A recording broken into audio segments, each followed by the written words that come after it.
Assalamualaikum warahmatullahi wabarakatuh. Waalaikumsalam.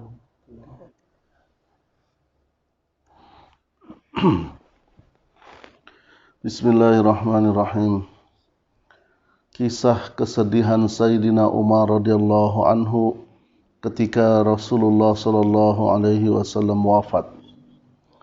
Sayyidina Umar bin Khattab radhiyallahu anhu adalah sahabat yang keberanian, kekuatan, kehebatan dan kepemimpinannya sampai sekarang masih terkenal walaupun sudah lebih dari 1400 tahun yang lalu.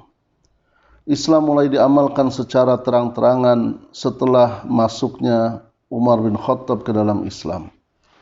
Karena cintanya kepada baginda Rasulullah sallallahu alaihi wasallam begitu mendalam, meskipun ia sangat kuat kepribadiannya, ternyata ia tidak dapat menahan dirinya karena kesedihan ketika baginda Rasulullah SAW wafat.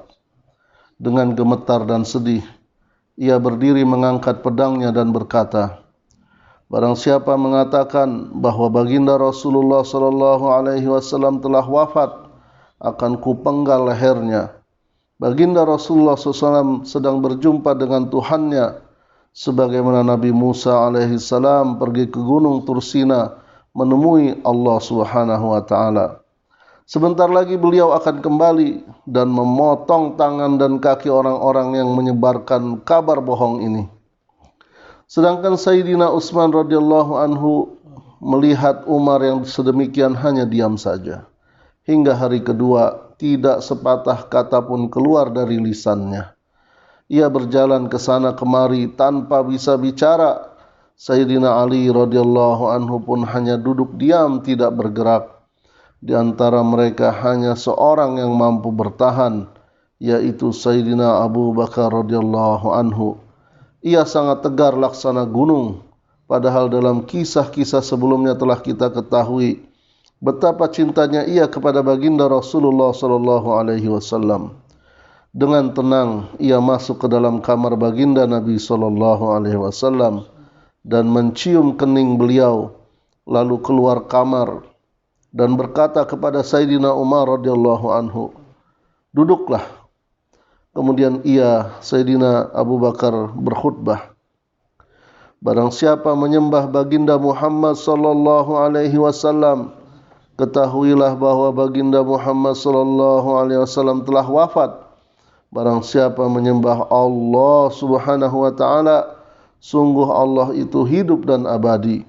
Lalu Sayyidina Abu Bakar radhiyallahu anhu membaca satu ayat Quran, yaitu surat Ali Imran ayat 144, yang mafhumnya adalah Muhammad itu tidak lain hanya seorang Rasul. Dia bukan Tuhan yang tidak akan mati. Sungguh telah berlalu sebelumnya beberapa orang Rasul. Apakah jika ia wafat atau dibunuh, kalian semua akan berbalik ke belakang, yaitu murtad? Barang siapa berbalik ke belakang atau murtad, maka ia tidak dapat mendatangkan mudarat kepada Allah sedikit pun, dan Allah akan memberi balasan kepada orang-orang yang bersyukur. Dicatat dalam kitab Bayanul Quran.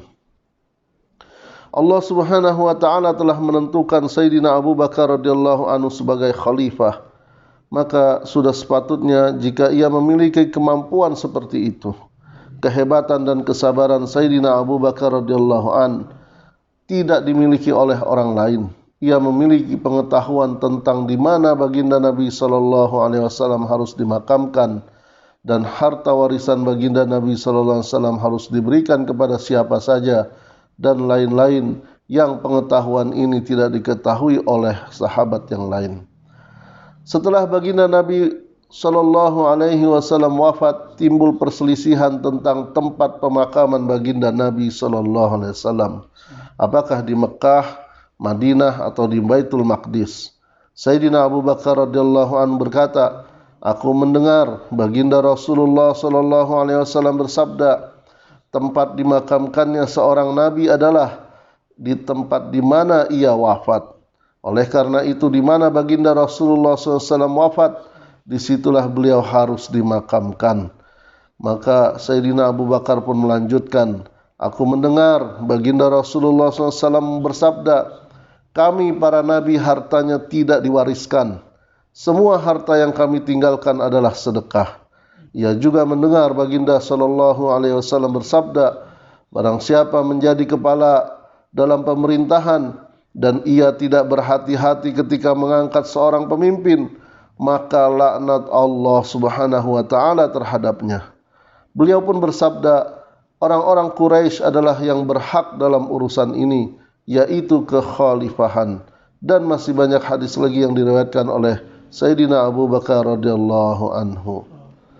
Demikianlah satu kisah tentang bagaimana sedihnya seorang pendekar Islam, Khulafaur Rasyidin, Amirul Mukminin yang kedua setelah wafatnya Sayyidina Abu Bakar Siddiq radhiyallahu an, yaitu Sayyidina Umar radhiyallahu an. Seorang pendekar besar, tetapi dengan wafatnya Nabi, beliau begitu sedih. Ternyata perasaannya itu, hatinya itu begitu lembut, begitu sayangnya kepada Nabi Muhammad SAW, sehingga beliau merasa kehilangan sekali dengan wafatnya baginda Nabi SAW.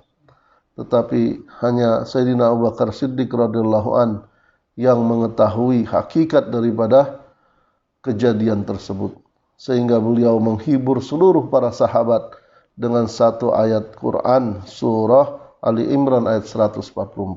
Semoga kisah ini menjadi iktibar, menjadi pelajaran berharga bagi kita, bagaimana kita dalam beramal, dalam hidup tidak mengkultuskan satu dua orang, tetapi yang kita tinggikan tetap agama Allah Subhanahu wa taala. Demikian ta'lim ini. Kita tutup dengan kifaratul majlis. Subhanakallahumma wa bihamdika asyhadu an la ilaha illa anta astaghfiruka wa atubu ilaik.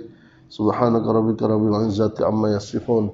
Wassalamun alal mursalin walhamdulillahi rabbil alamin. Assalamualaikum warahmatullahi wabarakatuh.